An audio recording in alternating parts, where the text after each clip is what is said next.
Hi, good evening, everyone. Welcome to our last panel of the day, Worldmaking and Worldmodel at MIT AI Festival. My name is Yun Fen. I'm the founder of Future University, where we encourage students to imagine and close the gap between imagination and creation through education. I'm also the co-founder of Power XR, which usually happens in April next year, just so you know. And I'll be the moderator of this session. Our topic tonight is very timeless and also very urgent. Since the firstness of our history, humans have been world builders. Today, AI is our co-creator. It doesn't just draw pictures or write stories.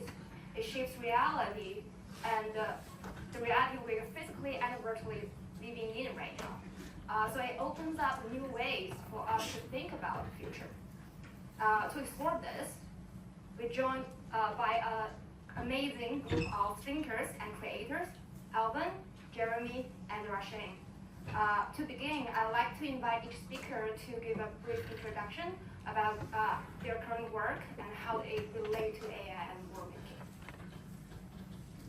Hi, I'm Alvin. I'm the chairman of the Virtual World Society. I've been in AI and VR for 30 plus years. I'm also a researcher right now at Stanford HAI, and then I also do teach a class on world building here at MIT. And I'm an author and recently taught a book about AI and XR and how the future is going to play out. Hi, I'm Rashin. I am an associate professor. I teach emerging and interactive media, and also a researcher here. In my own practice, I would define my artistic practice as a immersive storyteller and cultural activist, but the way that they unfold is more about ecosystem building, really not going beyond the project and thinking about how creative process itself could become this empowering space that help us create alternative communities. And in that sense, it's media agnostic, that all different kind of tools could help us, but particularly I'm really interested in emerging media and technology and AI as a piano, that it really is in a space that is much more like a sandbox, so it really generates a lot of interesting creativity. I can talk about more, maybe I'll give you one example. So in terms of alternative communities and bringing people from diverse perspective, one of the projects that I've been working on for the past decade is around mass incarceration and the absence of fathers and racial disparities in criminal justice system. So a big portion of the work that I do is bringing fathers from the experience of incarceration and probation officers together in the classroom with the students, so they can all use the tools and creative thinking as a way of thinking about their personal experiences and the impact on the society. Hi everyone, my name is Jeremy. I'm part of the Cloud AI group at Google. My teaching career has really been teaching enterprises how to use these new emerging tools. One of the reasons I really have been drawn into video generation is performance, and the way that video can speak to any audience and get anybody excited and tell that story. So I'm excited to be here and tell that story today to you. Thank you all. So I got a lot of questions, so let's just dive directly in. So how does AI change worldmaking from myth and story to extended reality even now? And I know Rashin, you just mentioned your work. Actually, I saw it in New York a couple of months ago. It was really impressive and inspiring. So I just wanted to know like how it changed the worldmaking, and can you give some like concrete examples?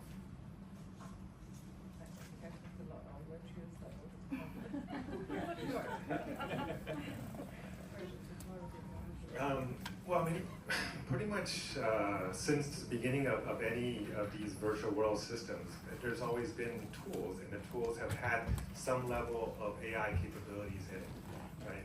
For whether just for doing lighting and shading to model making, and now you essentially have full world generation through prompts. Like the last 2-3 weeks, there's been multiple models being released now that you can put in a sentence and you have a scene that you can walk around in. And it fills in all the places you don't know, or you put in the picture and it puts in the background and you can walk around this room. Or you could create a mesh of an object that you can then put into a game engine and completely streamline the development process. In fact, the class I'm teaching right now, in fact, right before this was my course, and we have 30+ students from MIT's, Harvard, and the Berkeley College of Music, all working together to create worlds. And a lot of these students have never done world building, but with these new tools, they now actually can all be active world building, creating very professional worlds that are going to be used in solving real world problems. And I think that's what these new tools are able to do, and allows a very small team to create very high quality product.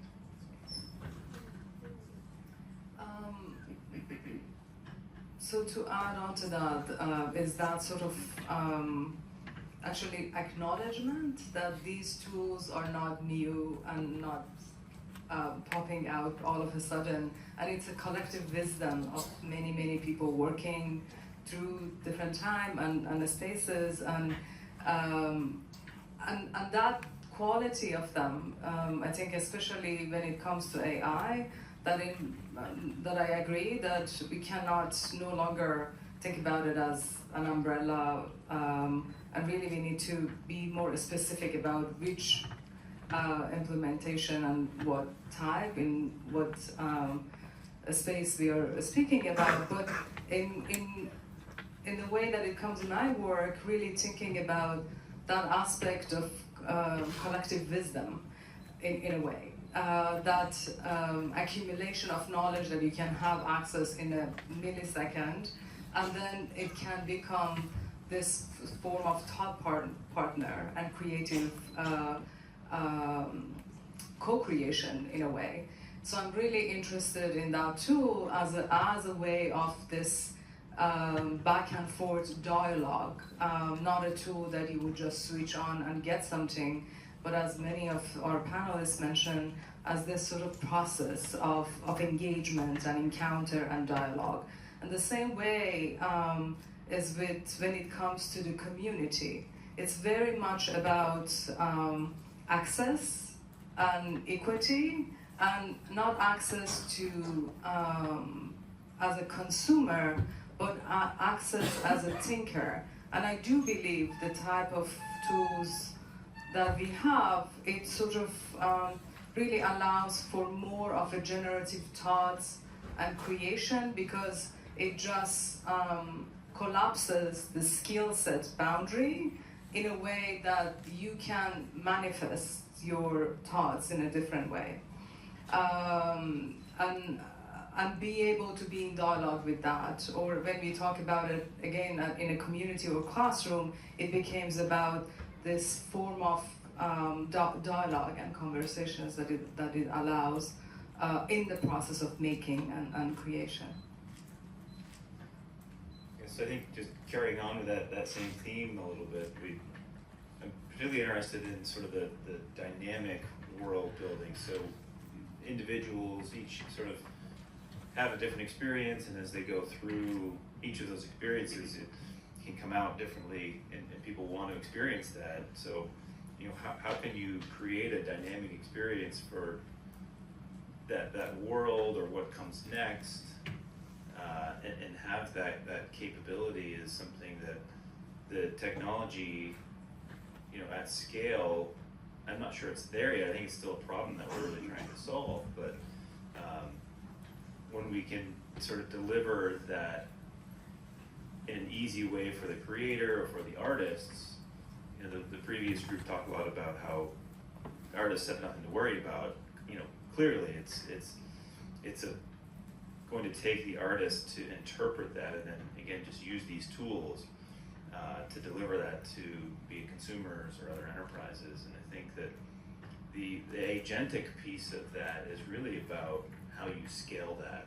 So you sort of make these orchestrations or you make these tools a lot easier for folks to use, but I'm not sure the artists want to get away from the primitives, right? So sometimes the primitives are the key piece of building that. So yeah, I'm really interested to see how that that agentic flow and this sort of dynamic assembles that orchestration. Yeah, that's fascinating to hear about all of you testing AI work building with students in classrooms, and also Rashin, you mentioned about community conversations. It's really interesting. So could AI build worlds become like shared memory or collective myths? What might that look like? And are there most opportunities, or you see also there's risk along with that? I think storytelling's been around forever, right? And so from prehistoric, we've seen that all the way through all different cultures. And perhaps at a moment where we're going to use this technology to tell that story in a different way, we're going to tell it more. We're going to see it manifest in the digital world, let's say. But because it's the models themselves are almost homogeneous, and sort of as we move towards that homogeneity, it takes that creative mind, I think, to pull out the pieces that are important, that are going to tell that story. And the more we can sort of democratize that is where I see a lot of folks really grabbing onto that. I lost the question. Could you repeat that again? Yeah, well, with this community co-creating the AI world together, and what does that look like? Is there any risk or moving opportunities here? No, for sure, for sure. I think we are a human society, and we need community agreements, we need consensus, so it's very much about, it's very philosophical, and also it's very much methodology, right? Like methodology. So it's with all of these, I think the speed as in a way that things are going now, it is really risky in one sense. In some sense, I think that there is definitely critique about how the technology is built,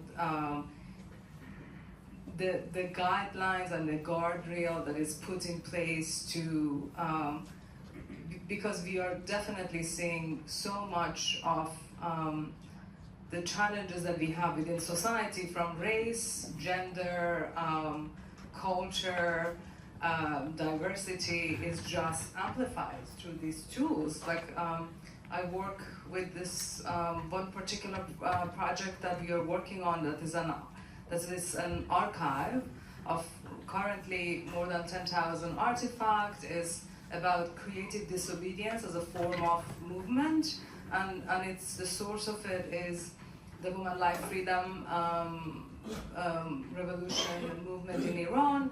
When we were working with the AI tools, it was really problematic, the kind of work that it was coming out when you would prompt the AI, because it was very nuanced and very specific, and it had no brain for that because of the content that it's been fed. So absolutely there is critique, and that's why I'm really interested in bringing the community and the diversifying our perspective and bringing many different people when we are working with this tool. But at the same time, like any other tools that we start embracing and working, it does really change us. It does really change our relationship with each other.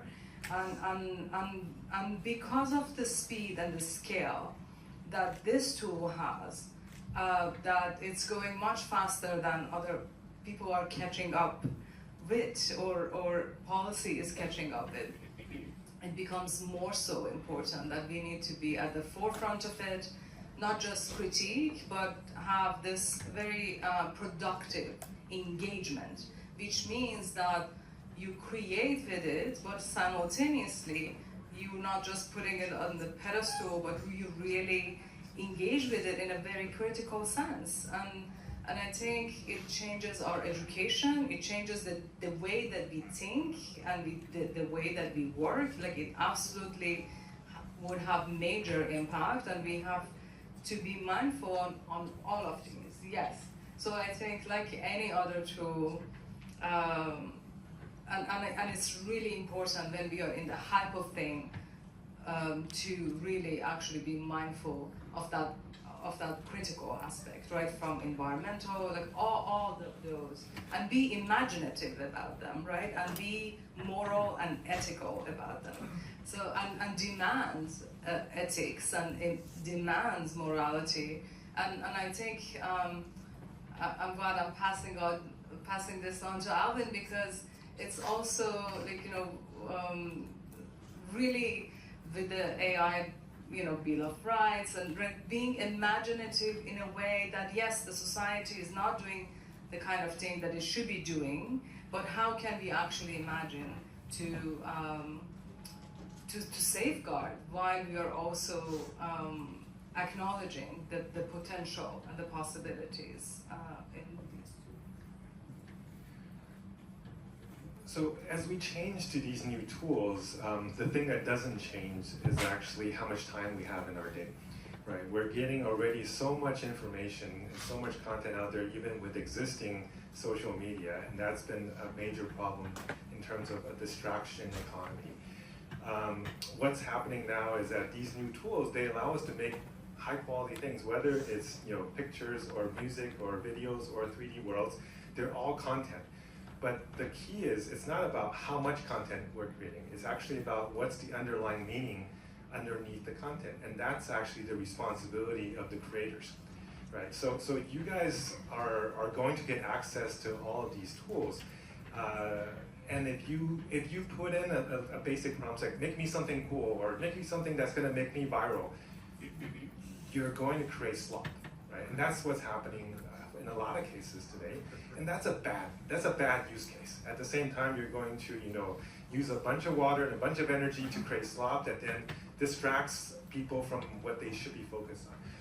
I would like you guys to think about, how do you take this tool and give something really meaningful out to people, make people think. I mean, John earlier was talking about the story and the human condition, and make you think about issues that will change people's minds. That's what we should be thinking about, how we use these tools. If we just use the vanilla capabilities within the tools just for personal gain, I think we've lost the narrative.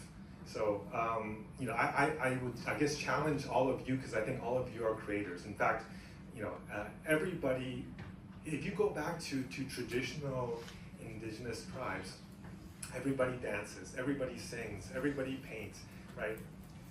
That's actually the one thing that is common with all humans. Before, we didn't have accountants and lawyers and architects. Everybody hunted, everybody cooked, everybody went and got food, and then everybody at night got together around the fire and became friends and humans and talked to each other, and we're family. And I think that's where we're going to be headed as a society, because if we use this technology well, whether it's AI or whether it's robotics or whether it's bio, engineering, all these things, they will bring us a world of abundance.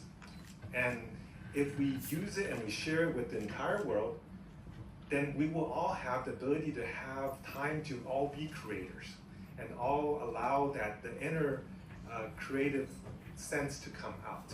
Whereas if we right now allow the technology to then distract us, to give a few people high amounts of profits or high amounts of fundraising, and then use that to control people with this content, then we're going to be in trouble, right? And we're going to have greater stratification, and then we're going to have greater division between people, because right now some people want to use this technology to divide us. And the reality is that we're all one people, we're all one species, and we need to be thinking about it on a holistic planet level. So. Yeah, we're all creators, like Alvin said. But my next question is, Jeremy, I know Google works with a lot of Hollywood professional studios. Rashin, you are also a very professional artist. You have a lot of expertise in Alvin, you too. But since we are creators, how we differentiate, like, just everyone creator and the professional creators? What are the difference? How you draw the line? Is there going to be a line? It's a $1 million question, or the second $1 million question of the night, maybe. Well, I think there's, maybe two broad ways to think about durable invention, right? There's you invent something new or you make something better. And so I think did anybody see the Sphere presentation or the new Sphere film of The Wizard of Oz? Everybody got to see that yet, but check it out. It's taking in obviously a film that was shot in 1935 and then transforming that into something that fits a canvas of today. Sphere, 16K, all around you environment, and 4-dimensional things are flying at you, through the sky, right? So but I think the challenge in that is, well, I think that creating that, the idea is not new, and I think just evolving or adapting that to where we are today involved a lot of, clearly a lot of new tech, but also I think a bit of the advice is just to keep things simple as we create this. I'll give you an example. When the team was struggling to make Dorothy look up and to the left in the sky, you couldn't prompt your way out of it, you couldn't fine-tune your way out of it. Some engineer said, well, why don't we use a red dot in the corner on the keyframe? And so they put a red dot there and said, now make Dorothy in the prompt look at the red dot. And sure enough, all the output had them looking at the red dot. And so it was such a simple way that we sort of used that the semantic part of what we're so good at with this brand new evolving tech, I think, to achieve like the good result.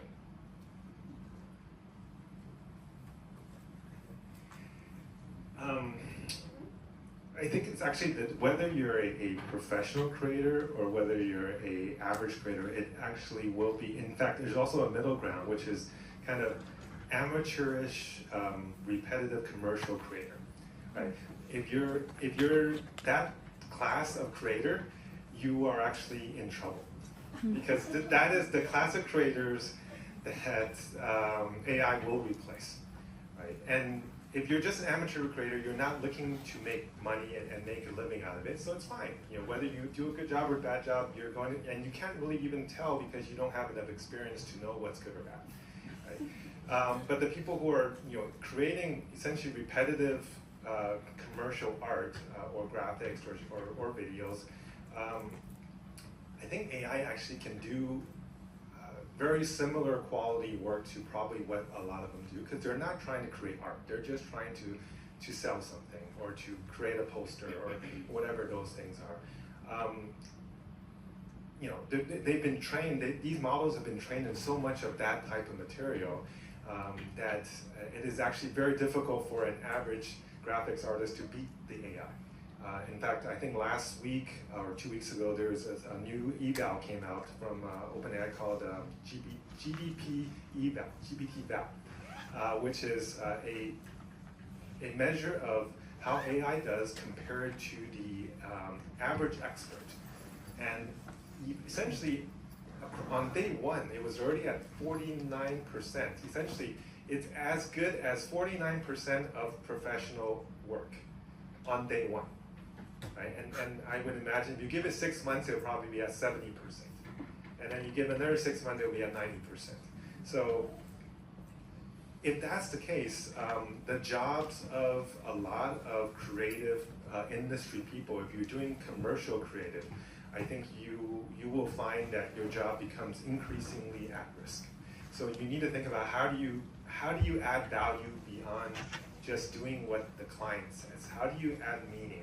How do you change the world in a positive way? How do you change minds so that we get past all of the conflict that we have in the world, right? How do you tell stories that show people a brighter future? right? Because there's too much apathy out there. There's too much people that think that they cannot make a change, and it's beyond their pay grade, or my vote doesn't count. We need to get people into the mindset that everybody can actually make a difference. And actually these tools now allow you to do that, allows anybody to tell a story, go on to one of these social medias and reach 1 billion people. So you now not only have the tools, you also have the responsibility to take advantage of that power that you've been given to make the change that you want to see. So if you want to become not just an amateur or not just a middle tier commercial artist, you want to be a true artist, go and make something that changes people's minds. Add it quick. You get the clap every time. I'll let you continue.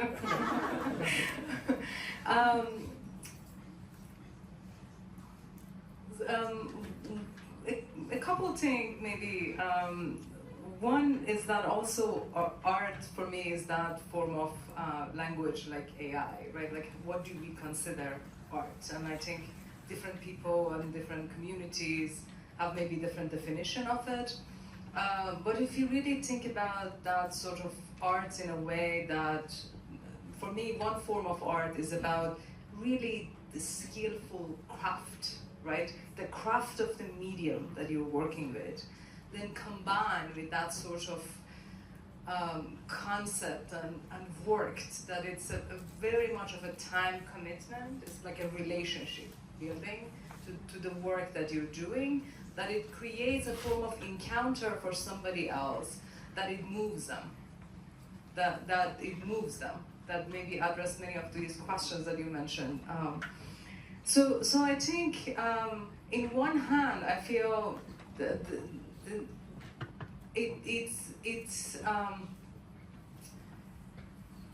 it becomes a dialogue with the tool. So what happens is that it could create potential. So I don't think it's the same thing. It came up before too about if photography came, painting is dead. I think it's really about generating and creating more opportunities and possibilities. But the fact that it creates a form of skillfulness, a craft that allows people to feel and more connected to, from that connection, that what you see in your mind to what you create, which is part of the craft. I think when I'm thinking about the community that I work with, that becomes a very magical space, right? That it allows you to maybe tell stories in a different way that otherwise you have to spend 10 years crafting that skill set. You know what I mean? So it becomes more about mind and heart and the stories, really, because it collapses that time, but still it needs a different form of time and commitment to create the beautiful encounter that maybe we consider art. Yeah, beautiful. I can really resonate with that.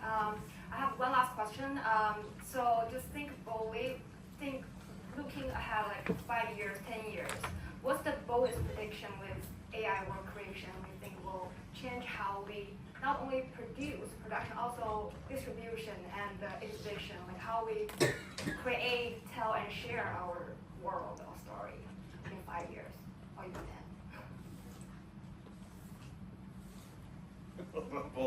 bold predictions in 5 years. Wow.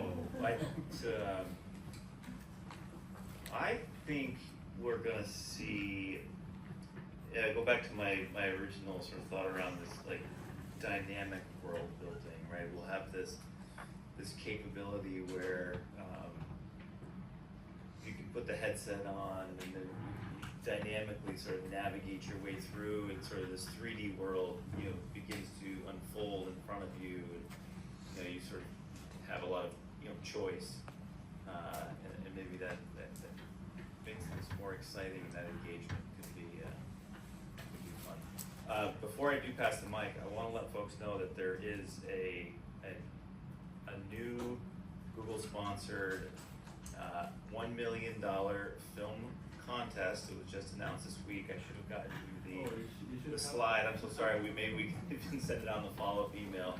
So check it out. It's on the Google keyword. You can all enter. We encourage as many people to to try and win this thing as you can. You've got until the end, I think, or middle to end of November to try and submit. So. Mine is not very optimistic, so that's why I'll pass it on to you, Adela. But you know, even though I'm very hopeful and optimistic about our work, and I think that's how I generate in the world, but when I'm looking ahead, it's less about the creators than more about the tech industry, because I feel like the environmental issue is a serious issue. And the speed of things in a way that we go without really being mindful and more holistic about the entire universe and ecosystem that we live in is problematic. And I think, and even though I have so much hope in the way that maybe these kind of tools would give us, but when I'm thinking ahead, there is a little bit of a darkness for me, and for me that's a call more to the communities, and because there is so much community organization and work that is happening, that it's really also looking not in the context of the art and creative work, but what all of this ecosystem is doing to our entire universe and the earth.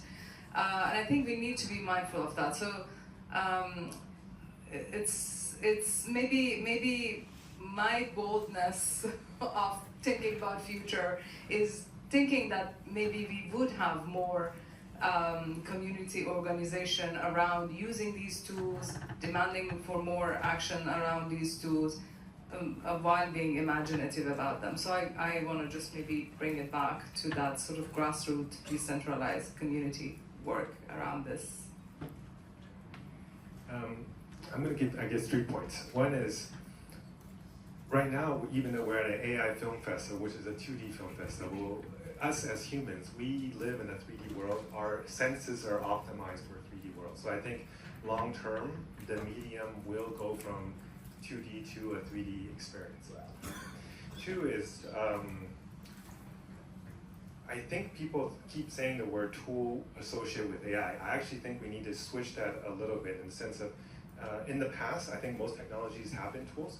The way I see it now, it's actually more of a co-creator with us than it is a tool. You know, if you look at even the old artists, the Renaissance, they you know, Michelangelo didn't paint the Sistine Chapel by himself. He had a team of co-creators that worked with him, and he directed them, right? The same way, I think we are now going to direct these co-creator AIs to help us make something bigger than what we could do by ourselves.